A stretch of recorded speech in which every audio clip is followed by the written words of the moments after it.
B A honours राजनीति विज्ञान semester 1 discipline specific course भारतीय राजनीतिक चिंतन में विचार और संस्थाएं ideas and institutions in Indian political thought महत्वपूर्ण प्रश्न और उत्तर शीर्षक राज्य और राजनीति के संदर्भ में धर्मशास्त्र प्रश्न राज्य और राजनीति के संदर्भ में धर्मशास्त्र का वर्णन कीजिए उत्तर राज्य एक ऐसी व्यवस्था है जिसका प्राचीन से समकालीन तक विभिन्न भारतीय विचारकों ने अध्ययन किया है।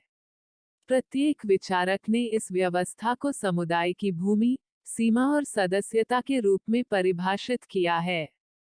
राज्य का विचार कौटिल्य के अर्थशास्त्र में प्राचीन भारतीय साहित्य में देखा जा सकता है, जहां राज्य की उत्पत्ति, प्रकृति, विकास, उद्देश्यों, कार्यों या औचित्य का विस्तृत विवरण मिलता है। प्राचीन भारतीय राजनीतिक व्यवस्था हिंदू राज्य पर आधारित थी, जो पूरी तरह से धर्मनिरपेक्ष विचार था। के सरकार के अनुसार भारत में राजनीतिक इतिहास और दर्शन हमेशा धर्म के क्षेत्र से बाहर रहा है। किसी भी पुजारी को नागरिक प्रशासन के मामलों में हस्तक्षेप करने का अधिकार नहीं था। लेकिन इसका मतलब यह नहीं है कि धर्म और राजनीति के बीच कोई संबंध नहीं है। कौटिल्य के अनुसार, यदि धर्मशास्त्र और वर्तमान प्रथाओं के बीच या धर्म और राज्य के बीच कोई संघर्ष उत्पन्न होता है, तो राज्य का निर्णय धर्म पर आधारित होता था, क्योंकि इस काल में कानून के दो ही स्रोत माने जाते थे, धर्मशास्त्र और अर्थशास्त्र। दोनों के बीच विरोध की स्थिति में धर्मशास्त्र के अधीन कर्तव्यों का पालन करना चाहिए, ऐसा कौटिल्य के निर्देश हैं। कौटिल्य के अर्थशास्त्र में राज्य के बारे में लिखा है कि राज्य का यह कर्तव्य है कि वो प्रजा को धर्म के मार्ग से भ्रष्ट न होने दे और सभी को अपने अपने धर्म का पालन कराकर परलोक में स्थान दिलाए। यदि कोई राज्य सफलतापूर्वक धर्म के कर्तव्यों का पालन करता है और न्यायपूर्ण राज्य बनाए रखता है, तो उसे परलोक में स्थान प्राप्त होता है।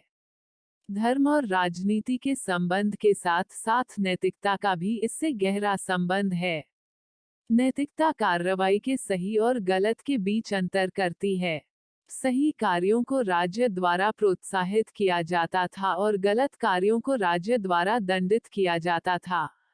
नीतिगत तरीके से इन नैतिक कार्यों को लागू करना राजा का कर्तव्य था। सही और गलत की भावना रखते हुए राज्य के नियमों के अनुसार अपने कर्तव्यों का पालन करना व्यक्ति का धर्म था। प्राचीन भारत में धर्म और राजनीति के बीच घनिष्ठ संबंध था। वैदिक भारत की सांस्कृतिक परंपराओं ने राजा की तुलना में धर्म को अधिक महत्व और सम्मान दिया।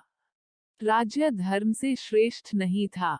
कौटिल्य ने राजा को नया कानून या धर्म बनाने का अधिकार सौंपा है, मनु ने राजा को कोई अधिकार नहीं दिया है। धर्म का उल्लंघन करने वाले राजा के लिए भी नियम बनाए गए हैं। जब धर्मशास्त्र और अन्य हिंदू ग्रंथों में राजा के कर्तव्यों और अधिकारों का वर्णन किया गया है, तो इसे राजधर्म का नाम दिया गया है। उपयुक्त विशेषताओं के अतिरिक्त अन्य विशिष्ट विशेषताएं प्रोफेसर पारेख ने हिंदू राजनीतिक परंपराओं की कुछ अन्य विशिष्ट विशेषताओं का उल्लेख इस प्रकार किया है। 1. हिंदू परंपरा समतावादी है। यद्यपि इसने सभी व्यक्तियों की नैतिक समानता के विचार को विकसित किया, इसने कभी भी सामाजिक, कानूनी और राजनीतिक समूहों का विकास नहीं किया। 2. इस विचार में हिंदू परंपरा अभिविन्यास में बहुलवादी है। हिंदू राजनीतिक लेखकों ने शुरू से ही सामाजिक समूहों की स्वायत्तता को मान्यता दी। 3. आरंभिक भारत में विचार बहुत स्थापित सामाजिक व्यवस्था के प्रति आलोचनात्मक था। अधिकांश हिंदू लेखन ने जाति व्यवस्था, कर्म की व्यापक रूप से घातक अवधारणा, शूद्रों और दासों की गिरावट, राज्य द्वारा व्यापक नैतिक हस्तक्षेप आदि को उचित ठहराया। इसने सामाजिक संघर्ष के पूरे क्षेत्र की उपेक्षा की। 4. हिंदू लेखकों ने मुख्य रूप से शासकों का ध्यान आकर्षित करने के लिए लिखा। उनके काम काफी हद तक नैतिकता या प्रशासन के नियमावली है, इसलिए अधिक हद तक उपदेशात्मक और दार्शनिक प्रवृत्ति के हैं। तो कुल मिलाकर इस प्रस्तुति में हमने राज्य और राजनीति के अंतर्गत धर्मशास्त्र के बारे में जानकारियां प्राप्त की। प्रस्तुति समापन। आपका धन्यवाद। Disclaimer: This notes has been made after a lot of research, yet the accuracy of the answers may vary. The author assumes no responsibility or liability for any errors or omissions in the content of this notes.